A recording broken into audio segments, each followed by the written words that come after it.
ഇവിടെ ഞാൻ മുക്കാൽ കിലോളം നമ്മുടെ ചൂരമീൻ എടുത്തിട്ടുണ്ട്. ചെറിയ കഷ്ണങ്ങളാക്കിയിട്ടാണ് എടുത്തിരിക്കുന്നത്.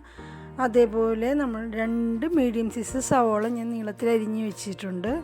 ഒരു 5 പച്ചമുളക് എടുത്തിട്ടുണ്ട്. പിന്നെ ഒരു 2 കഷ്ണം ഇഞ്ചി എടുത്തിട്ടുണ്ട്. അതുപോലെ 2 തണ്ട് കറിവേപ്പിലയും, പിന്നെ ഒരു 1/4 ടീസ്പൂൺ മഞ്ഞൾപ്പൊടി, 1/2 ടീസ്പൂൺ മല്ലിപ്പൊടി, പിന്നെ നമ്മളുടെ ഒരു 2 സ്പൂണോളം ഉണ്ട് കാശ്മീരി ചില്ലി പൗഡറും 1.5-2 സ്പൂണോളം നമ്മളുടെ നല്ല മുളക് പൊടി എടുത്തിട്ടുണ്ട്. അതുപോലെ ഒരു കുറച്ച് പുളി ഞാൻ വെള്ളത്തിൽ സോക്ക് ചെയ്ത് വെച്ചിട്ടുണ്ട്. ഒരു നെല്ലിക്ക വലിപ്പം എന്നൊക്കെ പറയാം. അപ്പോൾ നമുക്കൊരു ചട്ടി എടുത്തിട്ട് അതിലേക്ക് എണ്ണ ചേർത്ത് കൊടുക്കാം. അപ്പോൾ ഞാനൊരു 2 ടീസ്പൂൺ എണ്ണയോളം എടുത്തിട്ടുണ്ട് കേട്ടോ. ഇനി അതിലേക്ക് നമുക്ക് നമ്മുടെ സവോള അരിഞ്ഞു വെച്ചിരിക്കുന്ന സവോള ചേർത്ത് കൊടുക്കാം.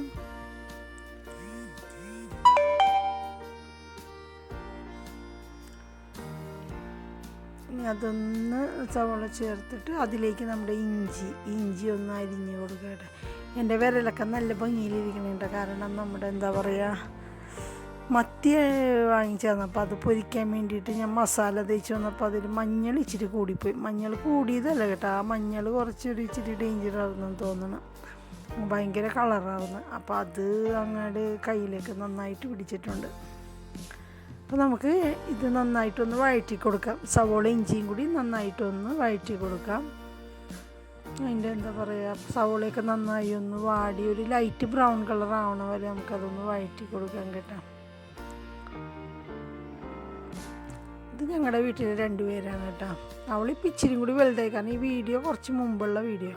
അപ്പോൾ അവളിപ്പോൾ ഇച്ചിരി കൂടി വലുതായിട്ടുണ്ട്. ഇയാൾ നമ്മുടെ ആദ്യത്തെ ആളാണ്. ഇച്ചിരി വയസ്സായി. മറ്റേ ആളിപ്പോൾ പുതിയത് വന്നതാണ്. ഇത് പുതിയ ആളാണ് നമ്മുടെ. അപ്പോൾ നമ്മുടെ സവോളയൊക്കെ വഴണ്ടി നന്നായിട്ട് വന്നിട്ടുണ്ട്. അപ്പോൾ ഞാനൊരു തക്കാളി കൂടെ ചേർക്കണ്ട കേട്ടോ. അത് ഞാൻ പറയാൻ വിട്ടുപോയിട്ടുണ്ടായിരുന്നു. അപ്പോൾ നമുക്കതൊരു മിക്സിയുടെ ജാറിലോട്ട് മാറ്റി കൊടുക്കാം.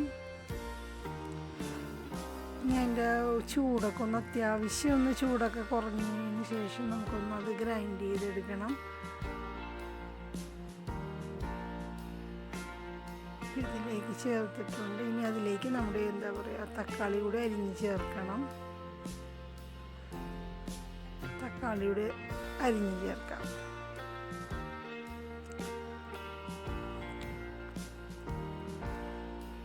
തക്കാളി 1 മതി കേട്ടോ, ഒരു ചെറുത് മതി. കാരണം നമ്മൾ അത്യാവശ്യം ഇതിലേക്ക് പുളിയും ചേർക്കുന്നുണ്ട്, വിനീഗറൊക്കെ ചേർക്കാനുള്ളതുകൊണ്ട് അത്യാവശ്യം ഒരു ചെറിയ തക്കാളി ചേർത്ത് കൊടുത്താൽ മതി. ഇപ്പോൾ അത് നന്നായിട്ട് ഞാനത് അരച്ചെടുത്തിട്ടുണ്ട്. ഇനി കടയിലേക്ക് കുറച്ചുകൂടെ എണ്ണ ഞാൻ ചേർത്ത് കൊടുക്കുക. നമ്മുടെ പൊടി ഒന്ന് നന്നായിട്ട് വഴണ്ടി കിട്ടണം. അപ്പോൾ ആ പൊടികളെല്ലാം കൂടി ചേർത്ത് കൊടുക്കുക. മല്ലിപ്പൊടി കുറച്ചേ ചേർക്കാവൂ കേട്ടോ, അല്ലെങ്കിൽ അതിൻ്റെ ആ ഒരു സ്മെല്ല് മുമ്പ് നിൽക്കും. അപ്പോൾ അതുകൊണ്ട് മല്ലിപ്പൊടി കൂടുതൽ ചേർക്കരുത്, കുറച്ച് ചേർത്താൽ മതി. ചേർത്തില്ലേലും പ്രോബ്ലം ഇല്ല, എന്നാലും ചേർത്താൽ കുറച്ച് ഒരു ഇത് കിട്ടും. അതിന് വേണ്ടിയിട്ടാണ്. അപ്പം എണ്ണ ഇത്തിരി കുറഞ്ഞു പോയി. അപ്പം ഞാനൊരു 1.5 സ്പൂണോളം എണ്ണയും കൂടി, ടീസ്പൂണാണ് എണ്ണയും കൂടി ചേർത്ത് കൊടുക്കുന്നുണ്ട്. പിന്നെ ആ പൊടികളുടെ പച്ചമണമൊക്കെ മാറി വന്നവരെ നന്നായിട്ടൊന്ന് ഇളക്കിയെടുക്കാം. ഇപ്പം മണമൊക്കെ അത്യാവശ്യം നല്ലോണം നമ്മുടെ പൊടികളുടെ പച്ചമണമൊക്കെ മാറിയിട്ടുണ്ട്. ഇനി അതിലേക്ക് അരപ്പ് ചേർത്ത് കൊടുക്കാം. നമ്മൾ അരച്ച് വെച്ചിരിക്കുന്ന ഉള്ളി ഇഞ്ചി തക്കാളി പേസ്റ്റ്, അപ്പം അത് ചേർത്ത് കൊടുക്കാം. ഇത് നല്ല സ്പൈസി ആയിട്ടുള്ള കറിയാണ് കേട്ടോ, അതായത് നല്ല എരിവുള്ള കറിയാണ്. അതുകൊണ്ടാണ് ഇതിന് ഡെവിള് കറി എന്ന് പറയണത്.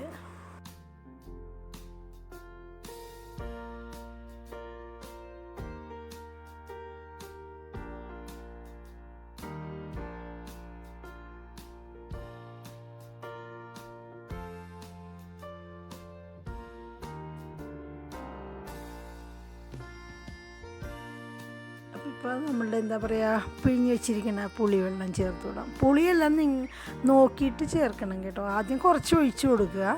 അതിന് ശേഷം പിന്നെ നമ്മൾ വിനീഗറും കൂടി ചേർക്കാനുള്ളതാണ്. അപ്പോൾ നോക്കിയിട്ട് പുളിയെല്ലാം ചേർത്താൽ മതി. പക്ഷേ എനിക്കിപ്പോൾ ഇവിടെ എന്ന് പറഞ്ഞാൽ നമ്മളുടെ ഇവിടെ കിട്ടുന്ന പുളി കുറവാണ്. അപ്പോൾ അതുകൊണ്ട് നമ്മൾ അത് അത്യാവശ്യം ചേർക്കേണ്ടി വരും പുളിയെല്ലാം. അതുകൊണ്ട് ഞാൻ ആ എടുത്ത് വെച്ചേക്കുന്ന മുഴുവൻ പുളിയും ചേർത്തായിരുന്നു കേട്ടോ. പിന്നെ ഗ്രേവിക്ക് വേണ്ടിയിട്ട് ആവശ്യത്തിന് വെള്ളം ചേർത്ത് കൊടുക്കാം. കാരണം ഇത് തിളച്ച് കഴിയുമ്പോൾ ഒന്നും കൂടി നന്നായിട്ട് കുറുകും. അപ്പോൾ അതനുസരിച്ചിട്ട് വെള്ളം ചേർത്ത് കൊടുക്കുക. പിന്നെ നമ്മളുടെ മീത്തിൻ്റെ വെള്ളം ഇറങ്ങുമല്ലോ. ഇനി അതിലേക്ക് കറിവേപ്പിലയും പച്ചമുളകും കൂടി ചേർത്ത് കൊടുക്കും. പച്ചമുളക് ഞാൻ നീളത്തിലരിഞ്ഞ് അതുകൂടെ ചേർത്തിട്ടുണ്ട്. പിന്നെ നമുക്ക് നമ്മളുടെ ഉപ്പ് ചേർത്ത് കൊടുക്കാം. ആവശ്യത്തിനുള്ള ഉപ്പ് ചേർത്ത് കൊടുക്കാം. അതിനുശേഷം നമ്മുടെ എന്താ പറയുക ചൂര കഷ്ണങ്ങൾ, നമ്മുടെ ചൂരമീത്തിൻ്റെ കഷ്ണങ്ങൾ ഇതിലേക്ക് ഏത് മീനും ഉപയോഗിക്കട്ടെ. അത്യാവശ്യം ദേശീയമുള്ള മീനുകൾ ഏത് വേണമെങ്കിലും ഉപയോഗിക്കട്ടെ, അത്ര അത്യാവശ്യം ഇതുള്ള. അപ്പം ഞാനിത് ചെറിയ കഷ്ണങ്ങളായിട്ടാണ് അരിഞ്ഞെടുത്തേക്കണം. കാരണം നന്നായിട്ടൊന്ന് ഉപ്പും പുളിയൊക്കെ പിടിക്കാൻ വേണ്ടിയിട്ടാണ് അങ്ങനെ ചെയ്തത്. എരിവും പുളിയും ഉപ്പൊക്കെ ചിലപ്പോൾ നന്നായി പിടിക്കാൻ വേണ്ടി ചെറുതാക്കിയാണ് അരിഞ്ഞെടുത്തേക്കണത് ചൂരയുടെ കഷ്ണങ്ങൾ കേട്ടോ. അപ്പോൾ നമുക്കത് അവിടെ ഇരിക്കട്ടെ, നമുക്ക് നന്നായി അതൊന്ന് വേകുന്ന വരെ ഇരിക്കട്ടെ. പിന്നെ ഇപ്പം ഞാനപ്പോൾ കുറച്ച് ഒരു 5-6 മീനെടുത്ത് ഞാൻ മസാല തേച്ച് വെച്ചിട്ടുണ്ടായിരുന്നു മത്തിയുടെ. അപ്പോൾ അതിൻ്റെ നമുക്കതൊന്ന് വറുത്തെടുക്കാം.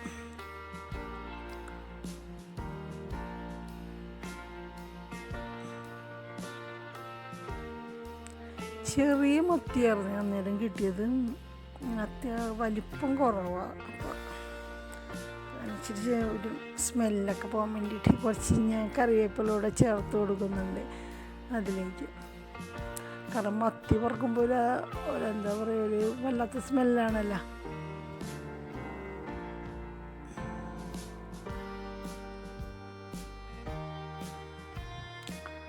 അങ്ങനെ നമുക്കതൊന്ന് തിരിച്ചിട്ട് കൊടുക്കാം. ഒരു വശമായിട്ടുണ്ട്, അപ്പോൾ അതൊന്ന് തിരിച്ചിട്ട് കൊടുക്കാം.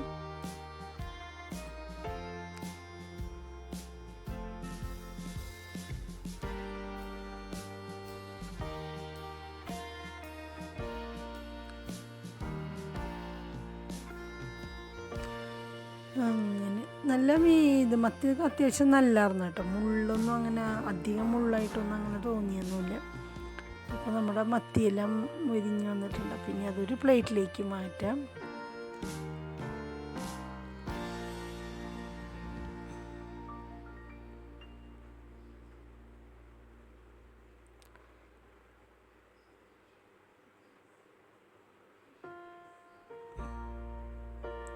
അപ്പോൾ നമ്മുടെ മത്തിയൊക്കെ ഇവിടെ ഫ്രൈ ചെയ്തെടുത്തിട്ടുണ്ട്. അപ്പോൾ അത് മാറ്റി വെക്കാം. നമ്മുടെ മീൻ കറി എന്തായെന്ന് നോക്കാം. അപ്പോൾ എനിക്കത് അത്യാവശ്യം എന്താ വെള്ളമൊക്കെ വറ്റി അത്യാവശ്യം നല്ല കുറുകിയൊക്കെ ഒന്ന് വന്നിട്ടുണ്ട്. ഈ ടൈമിൽ നമുക്ക് കുറച്ച് എന്താ പറയുക പച്ച വെളിച്ചെണ്ണ ഞാൻ ചേർത്ത് കൊടുക്കുന്നുണ്ട് കേട്ടോ.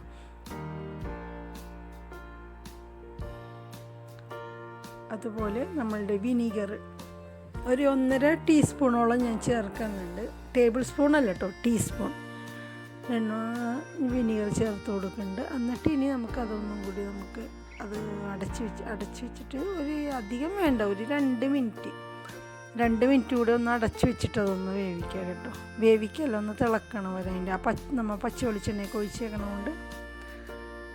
അപ്പോൾ ഇപ്പം ഉപ്പും ഇതൊക്കെ ഒന്ന് നോക്കാം കറക്റ്റാണോ എന്ന്.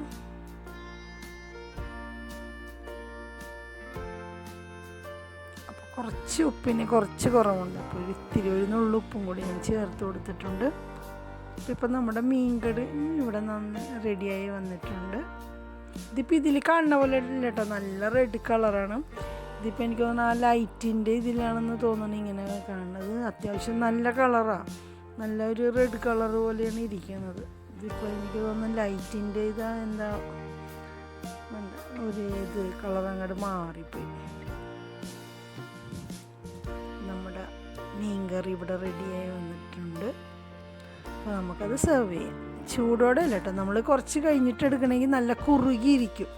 ഇതിപ്പോൾ നമ്മൾ വെച്ച ഉടനെ കൊണ്ടാണ് കുറച്ചൊരു എന്താ പറയുക ലൂസായിട്ട് നമുക്ക് തോന്നണം. പക്ഷേ ഇത് നമ്മളൊരു 5-10 മിനിറ്റ് കഴിഞ്ഞ് എടുക്കണമെങ്കിൽ നല്ല കുറുകിയിരിക്കും.